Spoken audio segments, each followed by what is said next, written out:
So welcome back to my channel, and again I am Donna May and this is my channel. So for today's video, I'm going to make or to do a tutorial, ukulele tutorial with basic chords, basic strumming patterns, and kung ano yung tutorial ngayon na song ay I Give You Glory. And don't forget to click the like button and subscribe me if hindi nyo pa ako nasa-subscribe.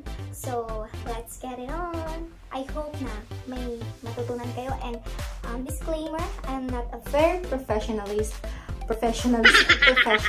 but I claim it. All glory to God. So, thank you so much in advance for finishing this video. If you want to na makita nyo pa ako ng more tutorials sa channel na to, please suggest lang. So, yep, this is a very easy tutorial. So, first thing, you need a ukulele, of course, and if you have a pick or what, for this tutorial I'm using my hands and just ukulele chords. So we will be having just 4 chords for I Give You Glory. It's G, D, E minor, and C. So only 4 chords. So I will be showing you kung ano yung chords na ta sa ukulele.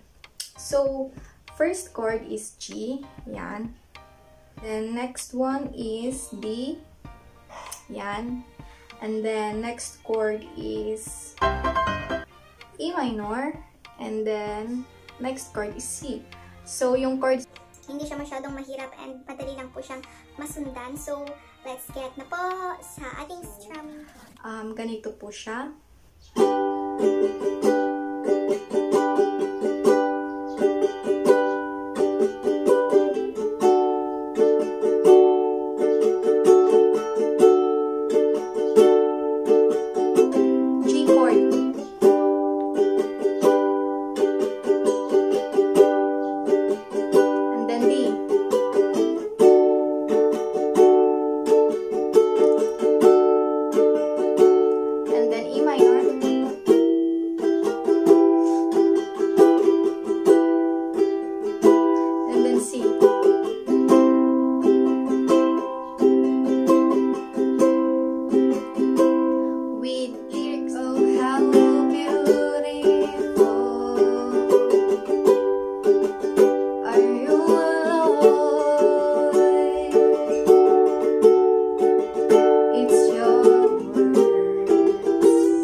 So, same chords, same pattern, but different strumming pattern. So, that saved me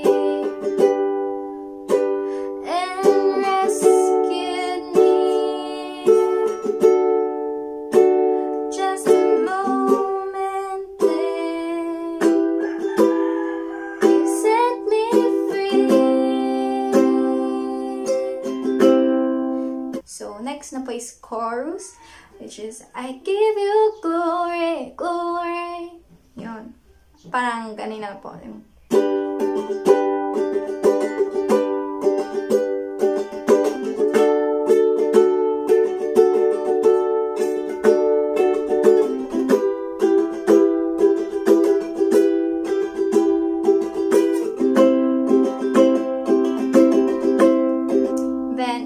Nahihirapan naman po kayo sa strumming pattern, you can do downstrokes. You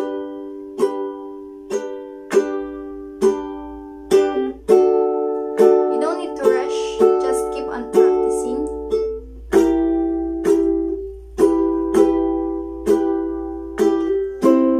Wala naman pong magbabago kung downstrokes or yung tinuro ko kaninang strumming pattern dahil same chords pero sa tono niya wala pong magbabago. So you can just use down, down, down, down, down, down, down, down, down,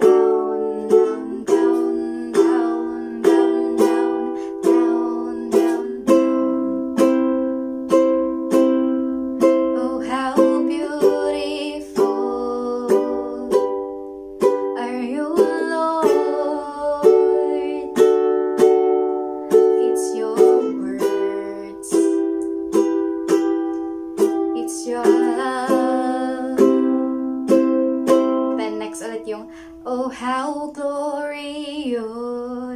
Then after that yung, and with the crown of thorns, you became my king forever.